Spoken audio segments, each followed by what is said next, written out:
Welcome to Vensire Studios. This is the quick and dirty video on how to record HDR inside of OBS 28 beta, so let's get this started. We don't have time for an intro. Come on, let's get a move on. So the first thing you're going to be doing is going to the OBS website, and directly down there, you're going to be finding the link for the current beta release there is from their GitHub, and go ahead and click on it.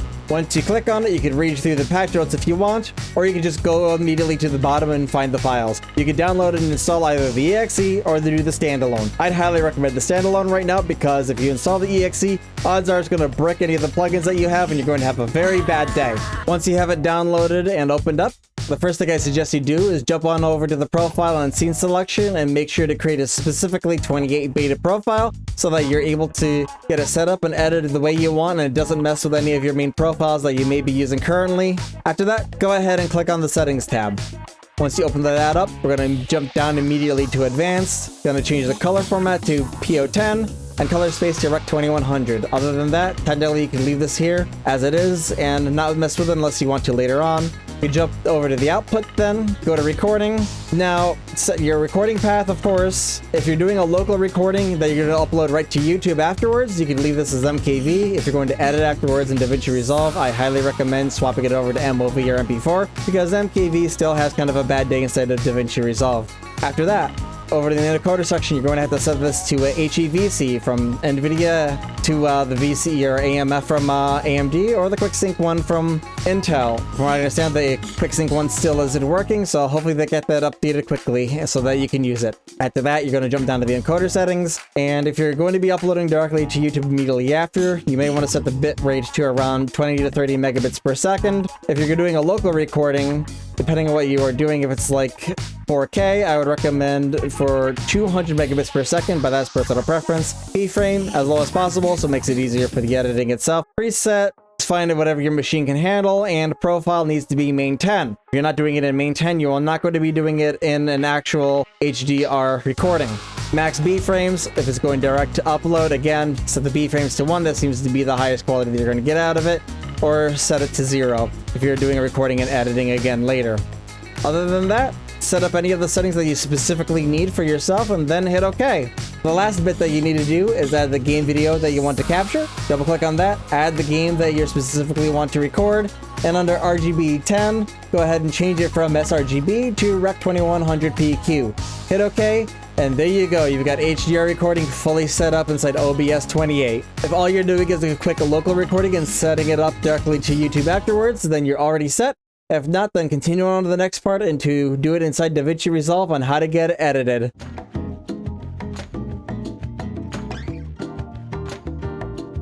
Alright, if you come this far, then I guess you want to do some editing after the fact.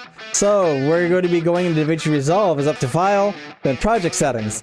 Inside Project Settings, we'll leave Master Settings alone for now. We're going to jump right into the Color Management. Change it over from YRGB to Color Managed.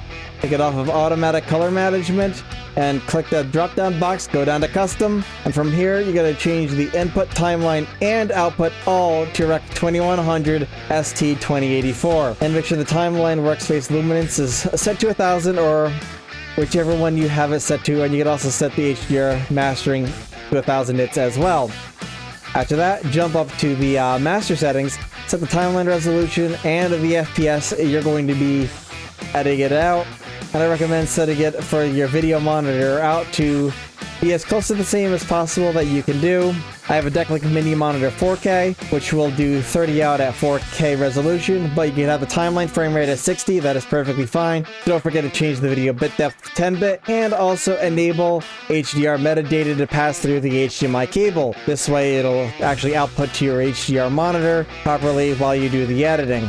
If you do not have something like a Decklink Mini Monitor 4K, then that's okay.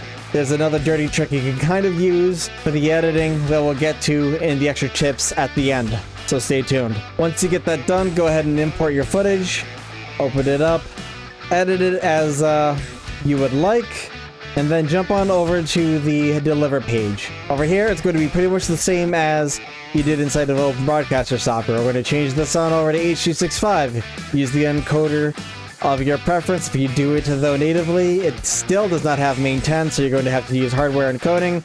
Encoding profile has to be set to main 10, and then whatever quality that you want to set it out to go as. After that, set up your location, the file name, and tell it to add it to the render output, and click render all, and it'll render the whole thing out. Now, I didn't add any logos or anything like that. We're going to again cover this at the other section, but other than that, congrats. You set out an HDR video that can be uploaded to YouTube and be in full HDR quality. Say you've got yourself a couple of logos that you want to throw on here inside Davinci Resolve, but you do not have them actually converted into full HDR yet. There is a way to work around this, and that is you go to the color tab here, open up the effects section here, and we're going to be typing in here, color.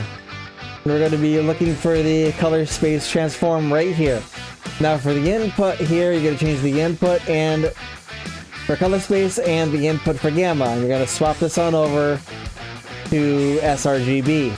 That way it tells Davinci Resolve that these are originally in the sRGB color format and they need to be changed on over for the output color for Rec 2100.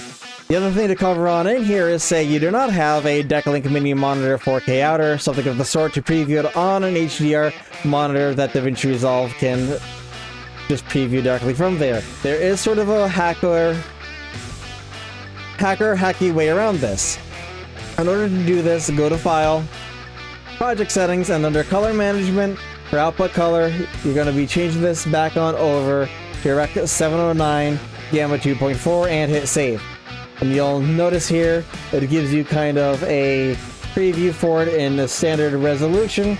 Now, obviously this isn't perfect. If you want to do any color grading inside of the video footage itself, I do not recommend it. But you can just verify that everything looks kind of alright before you fully export it. Just remember to change this back on over to Rec 2100 ST2084. And then, of course, go through the standard delivery process, and there you go. Hopefully this helps you out. This is just, like I said, a quick video, a quick and dirty way of going through it real quickly so you can get this up and running. So like the video if you liked it, dislike it if you didn't. And as always, I hope you subscribe and hope you come back for more.